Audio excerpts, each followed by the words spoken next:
गुड़िया जैसी दिखने वाली ये रोबोट बहुत स्मार्ट है।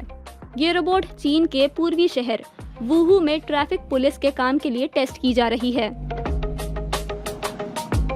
इसे देखकर ऐसा लग रहा है जैसे कोई पुतला एक वैक्यूम क्लीनर के ऊपर खड़ा हो, पर असल में इसमें कई कैमरा और लाइट डिटेक्टर लगे हुए हैं, जिससे ये रोबोट ट्रैफिक संभाल पाए। ये हाथ के इशारों से ट्रैफिक को कंट्रोल कर सकती है, अपनी जगह बदल सकती है और पैदल चल रहे लोगों को आवाज के जरिए चेतावनी दे सकती है।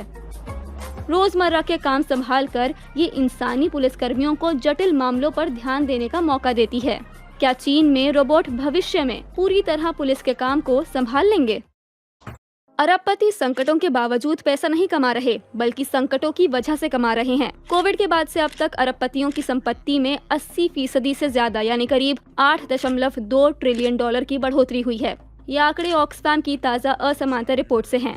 सिर्फ पिछले साल ही अरबपतियों ने 2.5 ट्रिलियन डॉलर और जोड़ लिए। ये 2.5 ट्रिलियन डॉलर गरीबी को 26 बार खत्म कर सकता है। ये रकम लगभग 4 अरब गरीब लोगों की कुल संपत्ति के बराबर है। अरबपति आर्थिक मंदी में भी मुनाफा कमाते हैं। जब पूरी दुनिया में उथल पुथल होती है तो बहुत सी चीजों की कीमत गिर जाती है और जिनके पास ढेर सारा पैसा होता है वो ऐसे ही समय में सस्ते में निवेश करते हैं। जैसे 2008 में आर्थिक संकट में वॉरेन बुफे ने 3 अरब डॉलर जनरल इलेक्ट्रिक में डाल दिए। 3 साल बाद उन्हें इससे 1.5 अरब डॉलर का मुनाफा हुआ। अप्रैल 2025 में जब ट्रंप ने टैरिफ को लेकर फेरबदल किया तो S&P 500 इंडेक्स साल के सबसे निचले स्तर पर पहुंच गया। लेकिन उसके बाद वही 500 बड़ी अमेरिकी कंपनियां शेयर बाजार में 40% से भी ऊपर चली गईं। इसमें इंटरेस्ट रेट में कटौती का भी बड़ा रोल था, लेकिन आम लोगों की सैलरी में इतनी बढ़ोतरी नहीं हुई। और चूंकि शेयर बाजार में होने वाली कमाई पर अक्सर सैलरी के मुकाबले कम टैक्स लगता है, इसलिए असमानता और बढ़ती जाती है। सरकारों को ये गलती नहीं करनी चाहिए कि वो सुपर रिच की दौलत और बढ़ाने में मदद करें। उन्हें आम लोगों की आजादी और सुरक्षा बढ़ानी चाहिए।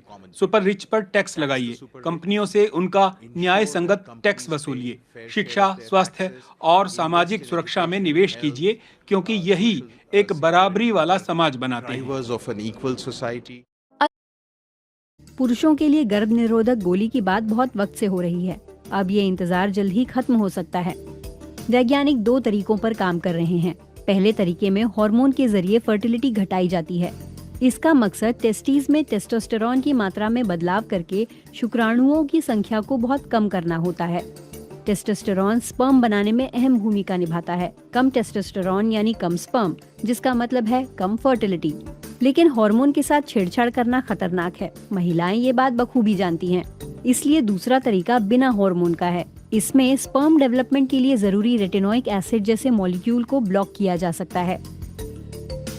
दूसरी दवाएं स्पर्म को मैच्योर होने से रोकती हैं ताकि वो तैर ना पाएं। हालांकि ये दवाएं ऐसी होनी चाहिए जिन्हें बंद करने पर प्रजनन क्षमता वापस आ सके और साइड इफेक्ट भी ना हो। कुछ दवाएं इंसानों पर टेस्ट की जा रही हैं, लेकिन उन्हें बाजार तक आने में अभी कम से कम 5 साल और लग सकते हैं। इटली के कैटोनिया में इस रेस्तरां का ये हाल तूफान हैरी की वजह से हुआ है। इटली के दक्षिणी तटीय इलाकों में इस हफ्ते आए तूफान हैरी ने भारी तबाही मचाई। सिसिली के गवर्नर रेनातो स्कीफानी ने बताया कि इस तूफान से 74 करोड़ यूरो का नुकसान हुआ है। अधिकारियों के अनुसार समुद्र में लहरें 16 मीटर ऊंचाई तक उठीं। सिसिली, सार्डिनिया और कालब्रिया में भारी बारिश हुई और तेज हवाएं चलीं। हजारों लोगों को घरों से निकालकर पहले ही सुरक्षित स्थानों पर पहुंचा दिया गया था, इसलिए किसी व्यक्ति के घायल होने की खबर नहीं है।